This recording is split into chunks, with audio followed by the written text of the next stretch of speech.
sa mga namiss kong paliparin guys, itong SGA F22. So pine cone, farm pine cone model airplane. So for channel, I think for channel, so A11. So capable of vertical takeoff and landing, VTOL. So brush motor, twin motor. Let's go. F22. So may 3D 6G and merong vertical. Then may on and off switch dito, slide. Yun, meron, nagbi-blink siya. Right. Of course, parang on up and down din yata ang throttle to bind. Yun, kasi matagal ko na hindi napapalipad to, kaya medyo ano na ako. Kalimutan ko na yung mga sequence. Kaya ito. What happened? Ayun. Ayun, 6G. So may slide breeze. May hangin. I think habagat.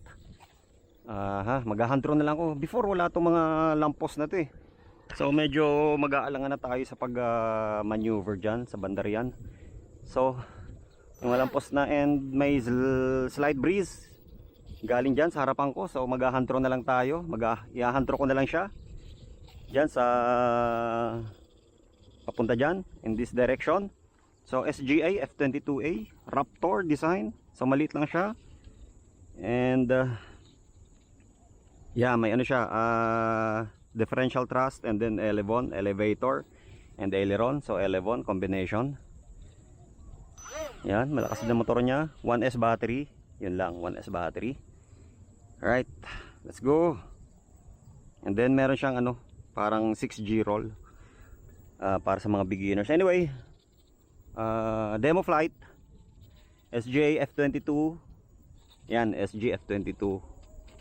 Right, let's go. Yeah, tagal ko na na-miss to. Miss ko na paliparin to. Nice. Yun lang ang problema talaga, may mga ano na siya Uy, sana.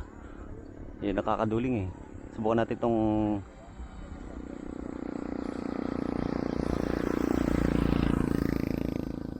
yung 6G roll. 6G roll.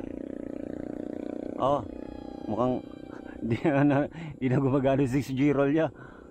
Button. Parang ayaw na gumana. Ayun. Yes. Para yung sa mga ano, yung sa mga Volantex, mayroon ding ano yun, may isang 1 key roll stunt, 6G stunt. Parang yung sa ano, sa mga Volantex Warbird, you know. Very beginner friendly stunts because naka ano siya, automatic mag level siya. Because naka ano nga siya, parang may certain time lang siya, parang split seconds lang, then babalik siya sa 6G. Right, babalik agad siya sa 6G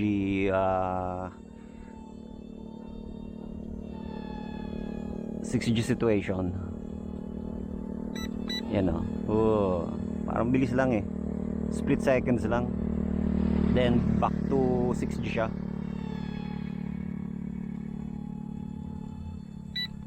Loop, yun. Very good for beginners to, because you don't have to sacrifice your aircraft na yung possibility of crashing.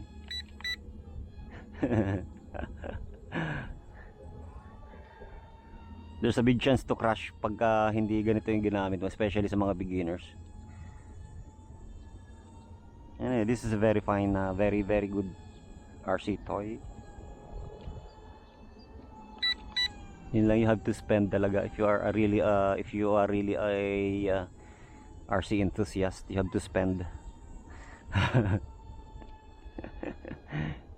You have to spend some money for you to learn how to fly. Kailangan mo talaga gumastos sa ganitong hobby. ganitong content.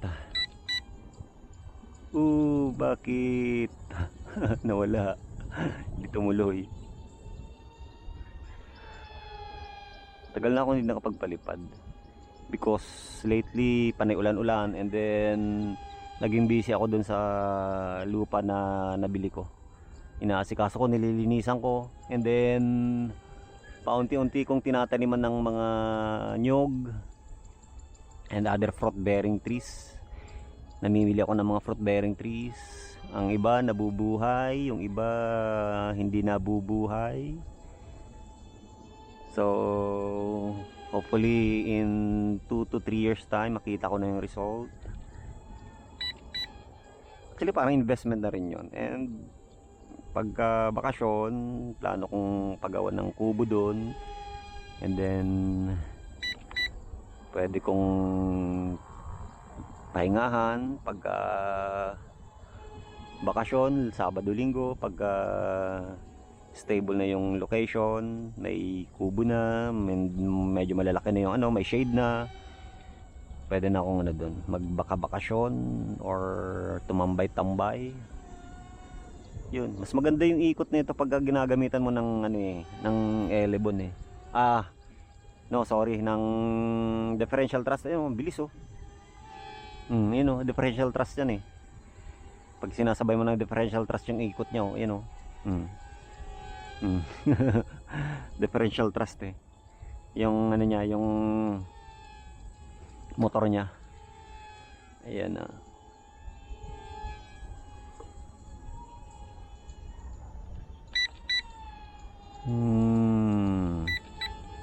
Okay na rin.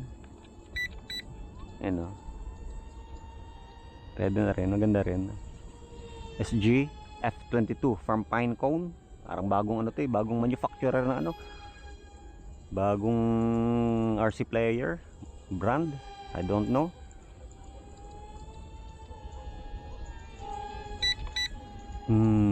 Loop. May ano rin to, may parang 3D mode. Sa ba 3D mode niya?